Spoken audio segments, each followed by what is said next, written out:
Yeah.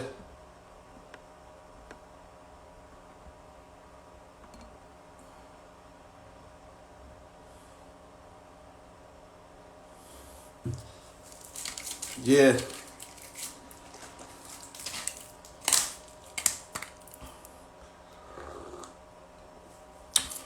Oh yeah.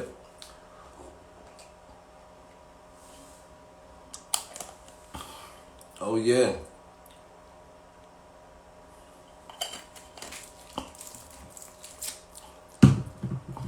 What's up? What we doing?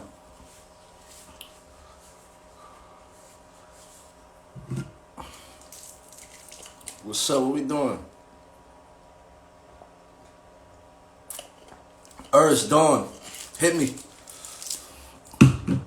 Hit me behind the scenes.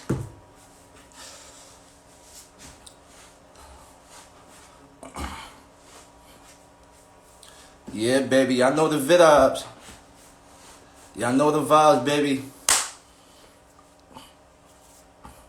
We doing it different. Look, we on the 979 page, so I know the energy's just a little bit different. You feel what I'm saying? Y'all not used to us going live on here. Y'all not used to nobody face on here. Y'all just used to the music and the promo. So I know it's kind of weird. I'm trying to get as much as my people over here, my followers in here, my people that's always looking up for my icon.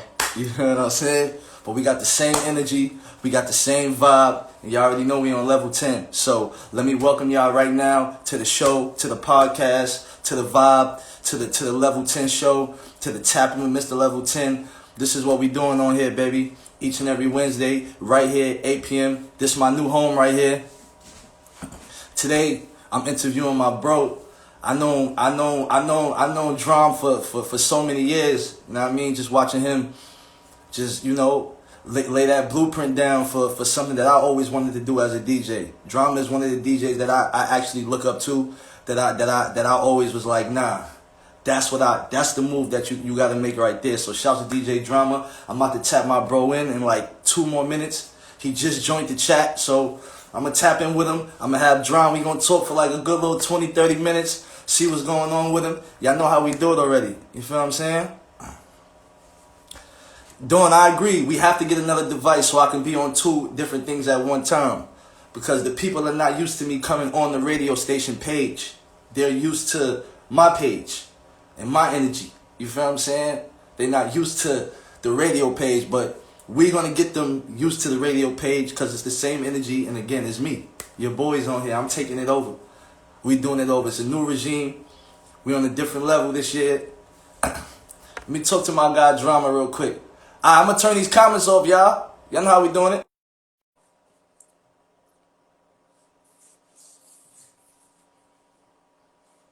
We waiting for Drum now. Drum, My guy. what's good, bro? What's up, Jed? What's up with you, man? I'm chilling. I'm out in Atlanta in this rainy ass storm weather. Back in the Shit, back. I'm in the A2. It's terrible outside. It's crazy, right? Word, man. Word. So, first of all, I want to thank you for taking the time out. I hit you up, and you was just like, yo, for you, I got you. Absolutely. You know, So, you my guy. I appreciate that. I appreciate that. So, look, I'm going to turn these comments off real quick. I'm going to tap in with you for a couple minutes, and then we good. You said you're gonna turn them off? Yeah, I'm gonna turn them off. I'm gonna turn them off. You want them on? What you want to do? How you want to do it? I like You them can leave off. them off. So we No, it's get. up. I'm on your time, so however you want. You can turn them off, leave them on. It's up to you. All right, bet. Say that. I'm gonna turn them off and turn them back on, man. Shouts to everybody on the check-in. I just seen Travis Porter. They just came in here. Shouts to the homies. So look, man. The So look, iceberg, the pop it. yeah. So look, this is what I've been doing, Drum. During the pandemic, I started my own IG show. It's been running well. So I've just been, doing this to stay relevant, coming fresh off the Millennium Tour, being that, that shut down due to the COVID-19. So I decided to do this, bro. So this is what I'm doing right now until stuff open up and, get it moving. Listen, man, you've been a hustler since like before most people can even say they knew what the word hustle meant, or they could even spell hustle. So I mean, you like my youngin', but you still like an OG in the game because you've been doing this shit so long, man. So I salute to you from day one, man. I love to see your grind. I love to see where you come from, where you at now, and it's just like, you know, it's a blessing, you know, for me and for you to still be here and to still do something that we love to do and been doing it for so long. No doubt, Drama. I appreciate that, man. So look, let's talk real quick. Let's get right to it. Let's All talk right. about growing up in Philly. What was it Okay. like growing up in Philly, man? You know, Philly is like, you know, Philly is called like the city of brotherly love, but it's also a, you know, it's a concrete city. You know what I'm saying? Being from the East Coast, being from Philly, like, you know, I definitely say that it's what made me have my hustling mentality, my hustling spirit. You know what I'm saying? You know, my father and both my mother. My dad was born and raised in Philly. My mom was from Boston. She moved to Philly, but you know, I got into music at a young age. Honestly, like right before with my hobby before DJing was skateboarding, and I used to we have this spot called Love Park in Philly, you know, where a lot of people go, and it's a legendary spot in Philly when it comes to skateboarding. Shout out my man Stevie Williams. We grew up together, but I was like, you know, at the time it was really a moment when like a lot of black kids was really getting into skateboarding, and we had like a little, you know, clique of like young black skateboarders. But I was always the trashiest one. Like I wasn't that good, and so like you know, but I loved it, but it just, you know, I wasn't that good, so I didn't know if I saw a career in it. When I was like 13, I went to the movies to go see Juice, man. You know what I'm saying? Rest in peace, Tupac Shakur. Shout out to Omar Epps. You know, and that was, Yeah. as soon as the movie comes on, you know, DJ GQ is doing his thing right from the start, and it's like, you know, I got mesmerized, like just fascinated. You know what I'm saying? That was the first time I'd ever really seen a DJ on a big screen. You know, and it was just like, you know, I was like, man, that's something I want to do, and I convinced my mom to buy me a turntable and a mixer, you know, right when I was getting into high school. And, you know, Philly is real known for our DJ culture, like whether from Cash Money to DJ Miz to Jazzy Jeff. Yeah. You know, it's a city that's always been very technical when it came to DJs. And, you know, we're also a city that, when it comes to hip-hop, have had a chip on our shoulder because, you know, we're so close to New York, and, you know, we don't feel like we get all the credit we deserve at times. And, you know, as soon as I got into high school, was around the time when this group called the Square Roots was coming up. They eventually changed the name to the Roots, and you know they befriended me, you know, at an early age, and you know I was running into Questlove and Black Dart, and rest in peace, my man Mal. Signed to a major, they got signed to Geffen Records, and you know from that point on, like I watched their video be on Rap City, and you. Yeah. You go this music thing, like it can really happen. And you know, around the same time as my sister took me up to New York to go to Harlem, I went to 125th. I got my first ever mixtape with DJ SNS Old School Part 2, and I was just like, classic.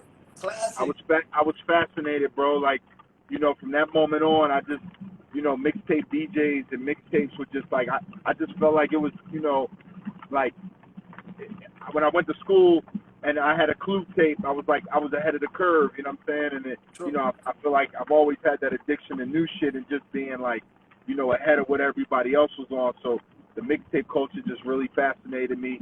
I made my first real tape in 95 after Doo-Wop made 95 Live. I made a tape called Illadelph. And I had Bahamadia, I had, you know, rest in peace Malik B, I had all the Philly local artists on there, and, you know, hence that's how my career started. Man, that's what's up. That's what's up, man. That's a real good look. So boom, so then from Philly, you moved to Atlanta. You went to Clark, HBCU. Yep. HBCU. How did that mold you as a person as well?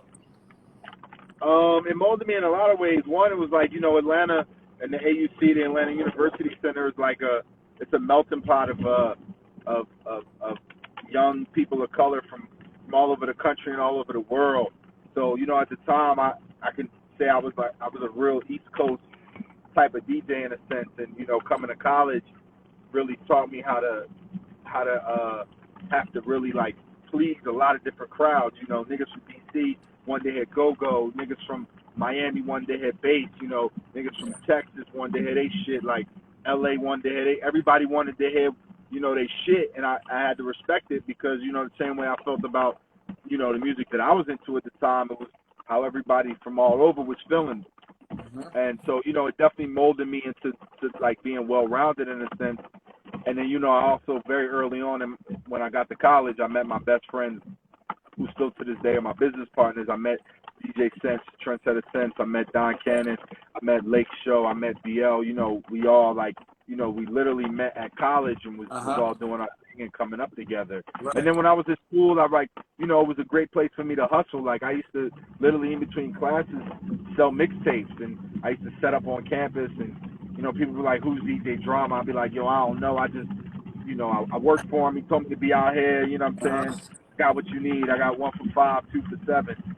And you know, I just, you know, that was literally how I made a name for myself, and you know, it made me very well rounded as a DJ, and just Atlanta at the time was, you know, really becoming like the stronghold of and a mecca of where hip hop lived in so many ways, not even from the artists, but just from the producers and the studios, and just from, you know, the people wanting to come and be in Atlanta at the time, like in the late 90s. Like Atlanta, you know, it was a special time, you know, so it really, like, it, you know, I almost feel like a lot of, like, it's like, you know, the story was written, like, for me to move down here and to be in the space that I was at and to be able to create the, you know, the magic that I did. Right. Right. So cool. So let's get to it. Let's talk about the affiliates. Let's talk about the affiliates. So that's you, Don Cannon, and Sense. Y'all started that, right? Yeah, we started that. Yeah. What year was that around? I got a funny story about it. That's why I'm asking you. What year was this?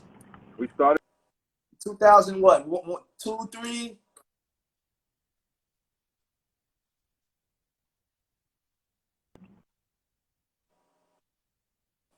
All right, now cool. So let me tell you my story. So look, my story is this. I'm on the Scream Tour. I'm DJing for Bow Wow. I'm on the Scream Tour. DJ Shakim, he's telling me, he's like, yo, you know Shakim. I'm quite sure you know Shakim.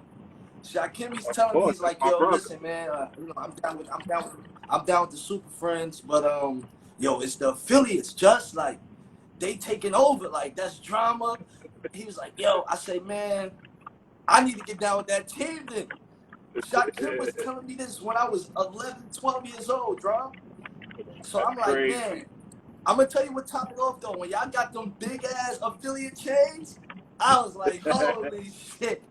I said, yo, I got to find a way in there. I got to find a way to get into the affiliates camp. So that was a dope idea, bro. I had to share that moment with you.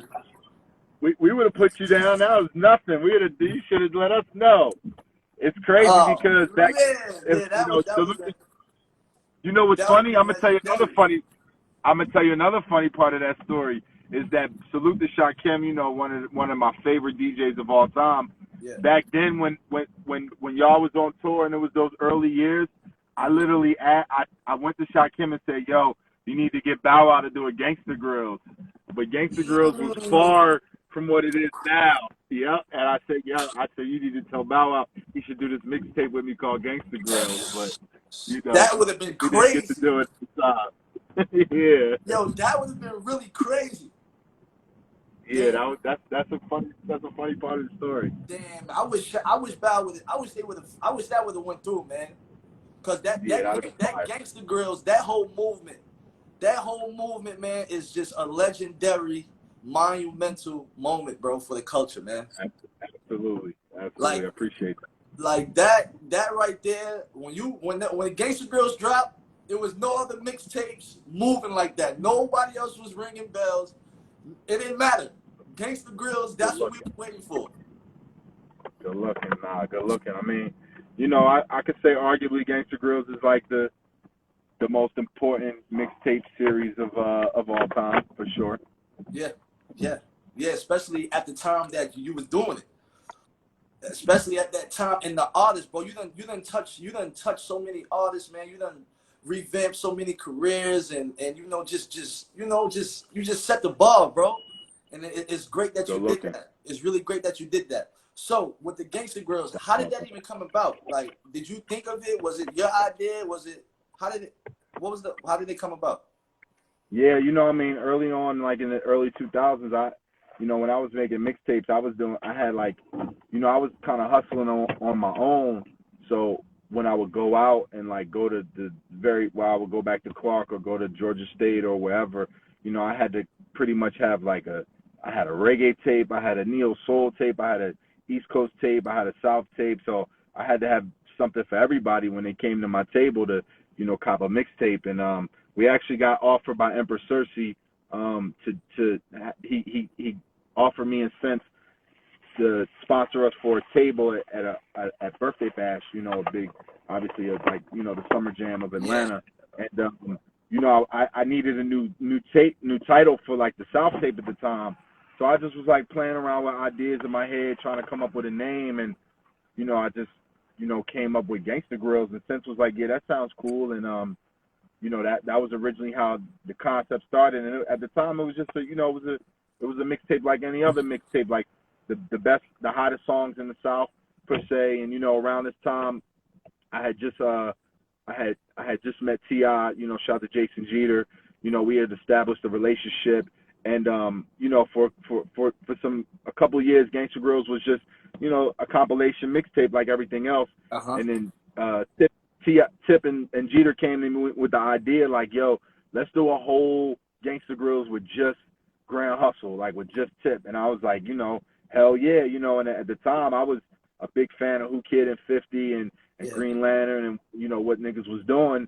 Yeah. And I was like, this is my opportunity to kind of, make a mini street album in a sense. And the T.I. Gangsta Grills is the first, like, Gangsta Grills was just all one artist, and Okay, that that's shit the took first off.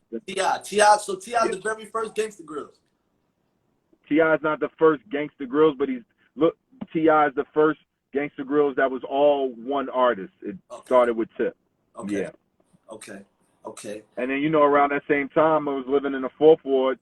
My man Coach K lived around the corner from me, and he was like, yo, I got this new artist I'm working with. His name is Young Jeezy, and we got this idea. We want to do one of those Gangsta Grills with you. He took me to lunch, and, Jeezy came to me like, listen, I see what you're doing. Like, the streets really fuck with you and Gangsta Grills, and I got this idea to do this tape. I need you on it. And I was like, yeah. And that was the first time I ever got paid for a mixtape. They gave me $1,000. We did The Streets Is Watching, and that shit took over the streets like hotcakes. Yeah. Buzzing. So out of all the mixtapes you've done, which one is like your favorite one? I always get that question. I can never answer. You can never answer. All right, cool. All right, I ask you another question. I got another I mean, question for you. they all like my baby. Like, I got a lot of classics, Josh. I got a lot of classics. Yes, I know. Trust me, I know. All right, so this is gonna lead to my next question. My next question is, what mixtape of yours do you think was overlooked? Oh, that's a good. You know what mixtape was overlooked by me? My nigga Terrence Martin. Me and Terrence Martin, Grammy Award winning, very influential with Snoop Dogg, very influential with Kendrick Lamar's career. The first person to ever tell me about Kendrick Lamar. But me and Terrence Martin did a tape called Lock High, and we did it right. It was maybe like right before Twitter took off and mixtapes kind of went from being physical to like on to like kind of just on streaming sites or whatever. Sites, yeah. And that was a really dope tape, Lock High, Terrence Martin. So out of all the tapes, I feel like that was probably one of the most overlooked. I mean, and I got a lot of low key classics. I mean, Jeremiah Late Nights is fire. Me and Currency, Verde Terrace, like amongst the big ones. So, and I know I'm leaving something out, but there's definitely probably a whole bunch of shit out. You be leaving a whole bunch of shit out. Word. So I'm not even gonna ask you your top 5 mixtapes because I'm not even gonna ask you that. Of mine? Of yours, no order, just your top 5 of yours. Just off the top of my head, Trap or Die, Dedication 2, Pharrell in my zone. I mean Pharrell in my mind. Gucci the movie, and Dream Chasers 2.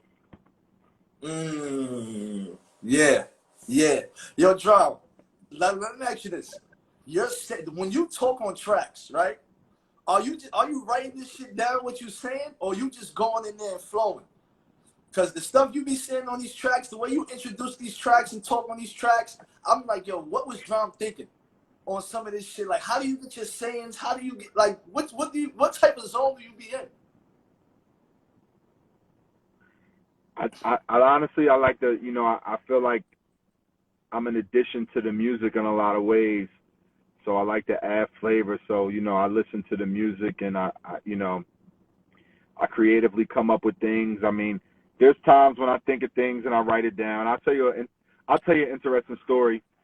Right before I did Dream Chasers 2, or right when I was working on it, I had a gig. I was in the airport, and I went to the little store to check out some magazines to read on the plane, and I saw this Time magazine, and on the cover it was something about the science of sleep, and I was like, oh shit, let me grab that, because I just thought I realized I was about to do Dream Chasers, and I saw this magazine and it sparked a light bulb in my head, so I was literally on the plane reading it, and so that's hence where like they say your brain's most creative in its sleep. Like I got so many bars Okay. just off kind of reading this magazine, and I just like put it into play into what I was doing. So I get ideas from everywhere, and a lot of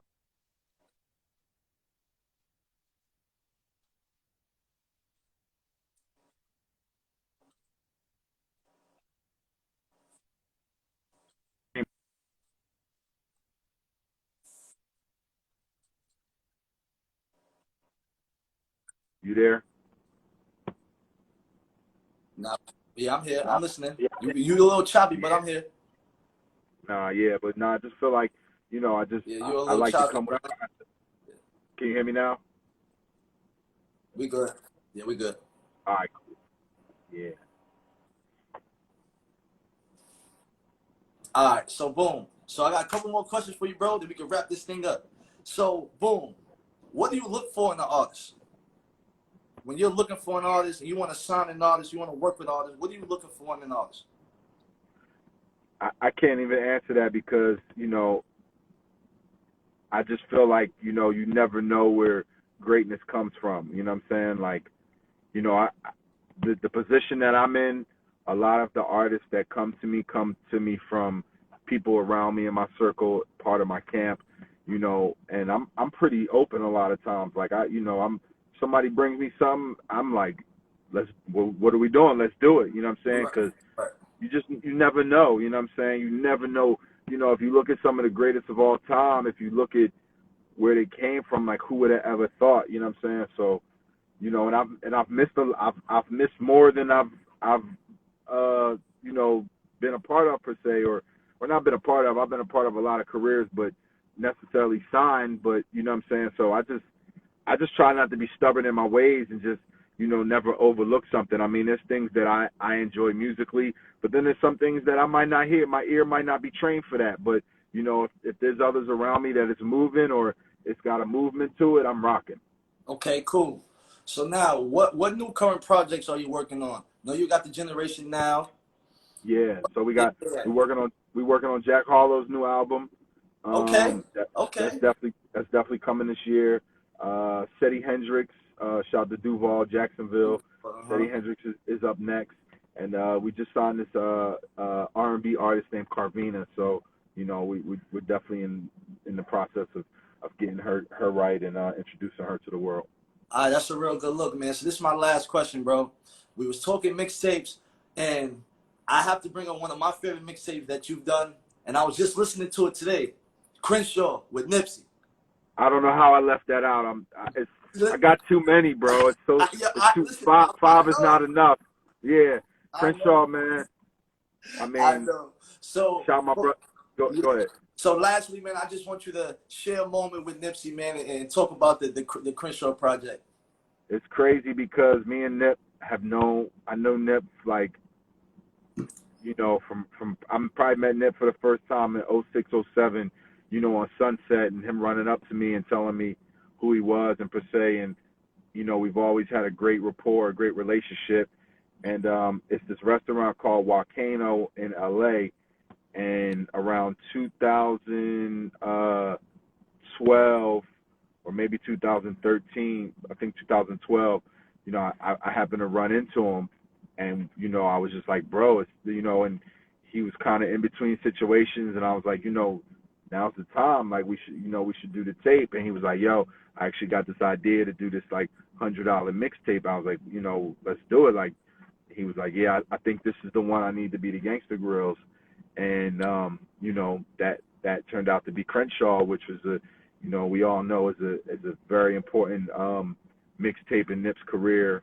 You know what I'm saying? And like, you know, just for me, man, like even at that time, and it was around the time when I first got my job at Atlantic, and you know, quietly Nipsey had signed to Atlantic, and you know, he came to Atlanta for some time and worked at Mean Streets at my studios. I introduced him to Thug. I introduced him to a lot of people in Atlanta at the time, and you know, he got a lot of work done. And I mean, it's just, you know, it's not a lot of, it's very few people that are really genuine in this business, as you may know, or you know what I'm saying, it's hard to come by. And you know, Nip is just, he was a solid guy from day one.